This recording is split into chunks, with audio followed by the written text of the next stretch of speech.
Thank you very much. We have a very important announcement, and we're going to state some facts and things that have happened recently that are very positive in terms of crime and crime prevention.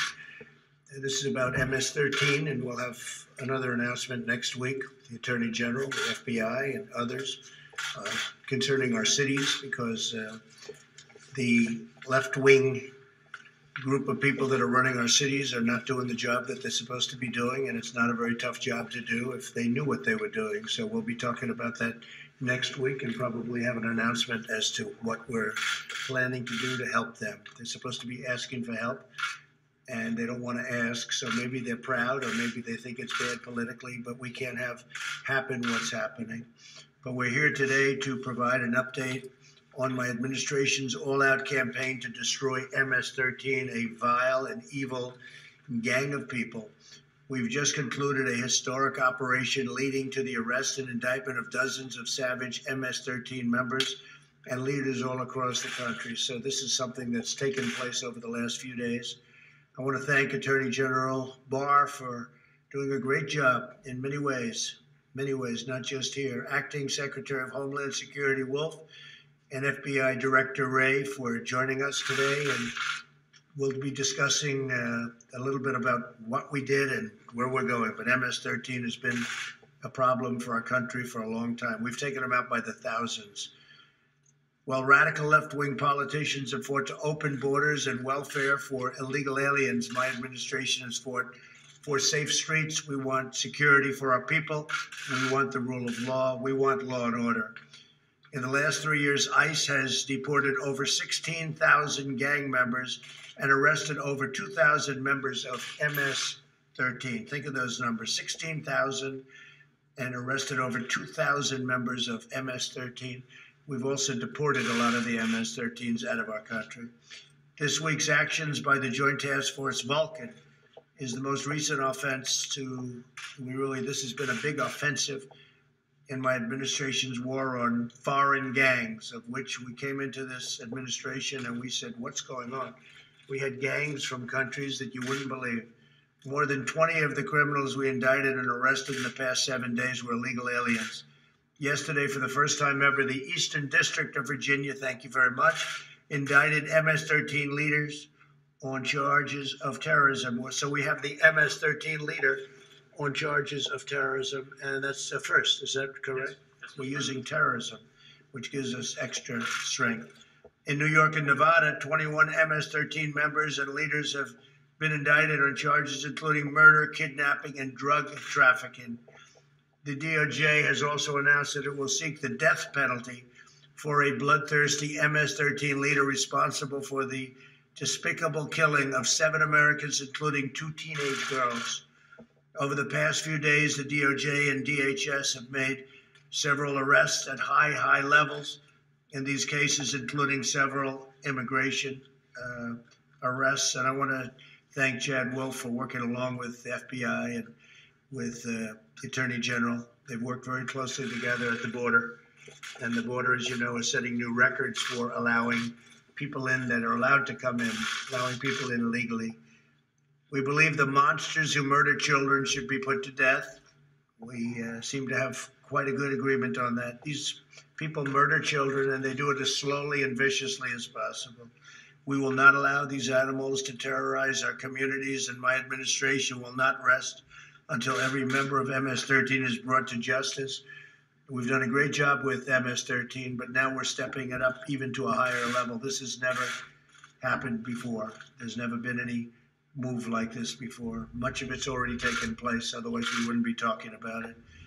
So when Biden and the radical left want to open borders for MS-13 and others, we want strong borders. We want, as I've said, we want borders. Without borders, you don't have a country, and we have a great country, and it's coming back stronger than ever, from job numbers to every other number. It's coming back stronger than ever before. So we're going to have a great third quarter. We're going to have a great fourth quarter, and next year is going to be one of the strongest years economically we've ever had. So I'm going to ask AG Barr to say a few words about the MS-13 and what we've done and what we're doing and where we plan to go. And next week we're going to have, I think, a very exciting news conference, because we're going to be talking about some of these cities that where the Democrats running them have just lost control of the city. So that'll be very interesting. Bill, please. When I came into the department as Attorney General, the President made it clear that one of his top priorities to reduce violent crime in the United States was to destroy MS-13 in the United States. And what we've been in here discussing with the President is part of that effort, which is a Project Vulcan, or Task Force Vulcan, which is targeting the higher level players in the MS-13 operations in the United States. MS-13 is somewhat unique in this sense. They have the street savagery that you would see in a gang. It is not driven by commercial interests, the way, for example, the mafia traditionally was. It's about honor of being the most savage, bloodthirsty person you can be and building up a reputation as a killer.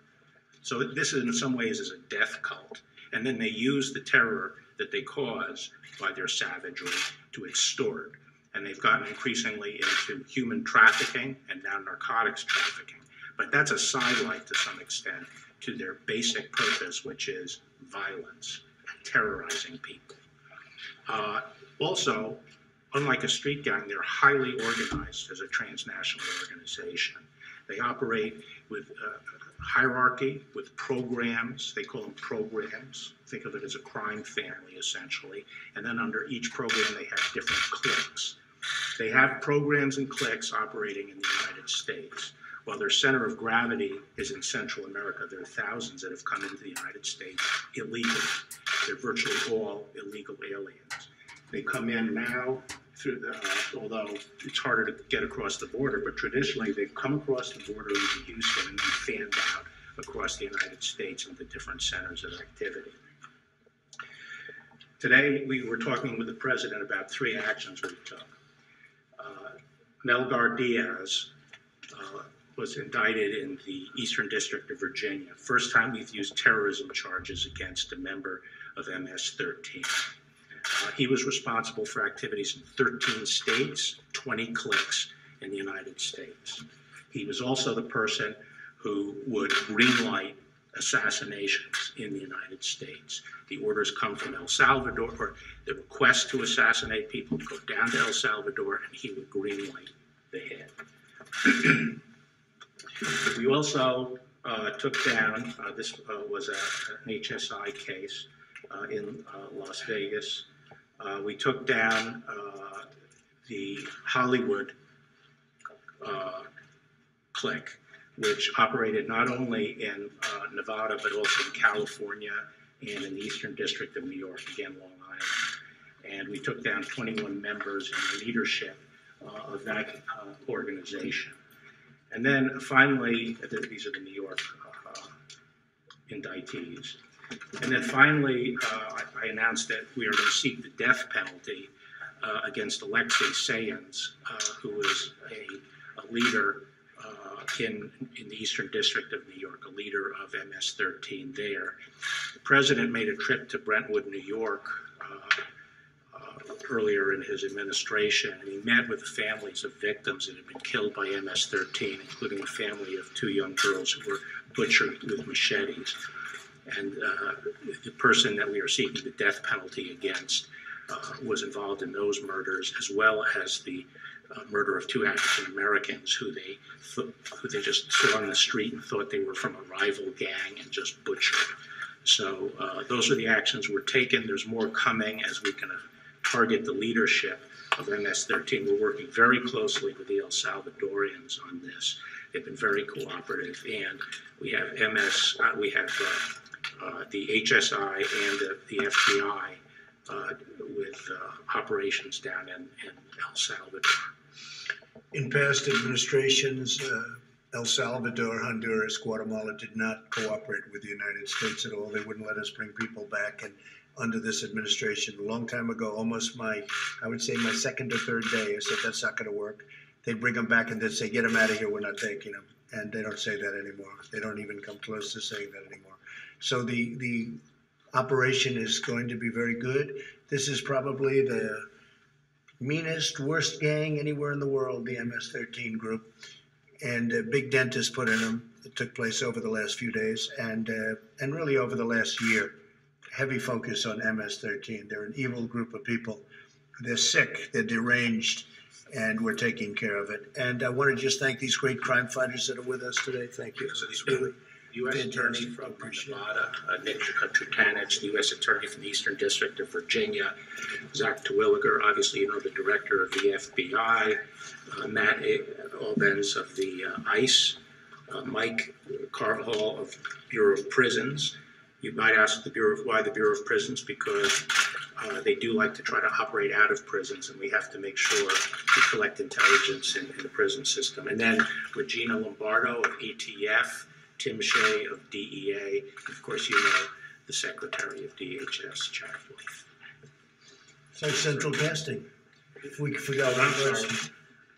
The head of this program is John Durham Jr. from the Eastern District of New York, who has spent how many years? I've been in the office 15, but I've been doing MS-13 for 10 years. 10 years. On Long Island, which is one of the hotbeds of MS-13 activity, or at least was. Good luck to you. Good luck. That's really great. So it's so important. It's like central casting. People are like central casting, and you're going to do a great job, and we appreciate it. And we will be meeting you in a similar vein, but a little different subject next week, and that concerns our cities. And again, people that have lost control of some of our great cities. We're going to straighten things out. Thank you all very much. Thank you. You talked about taking over cities earlier this week. Is that what next week's announcement is about? You'll be seeing next week. We'll have a conference next week, and we'll tell you in great detail. But it's something that I think at this point the American people want to see. They've been run very poorly, these cities, whether it's Seattle, where we were getting ready to go in and they decided to go in, and that's good. Minneapolis, where we had the National Guard go in, and as soon as they did that, we straightened that mess out. They should have been able to do it locally with their police. Their police are good. They were told not to do anything. Or many other cases. We're doing a great job in Portland. Portland was very rough, and they called us in, and we did a good job, to put it mildly. Many people in jail right now. But we have other cities that are out of control. They're like war zones. And if the city isn't going to straighten it out, if local politicians, all in this case, I don't say this for political reasons, they're all Democrats. They're liberal, left-wing Democrats. And it's almost like they think this is going to be this way forever. Where in Chicago, 68 people were shot and 18 died last week. We're not going to put up with that. We're not going to put up with that. So that's for our next discussion. Thank you all very much. I appreciate it. Are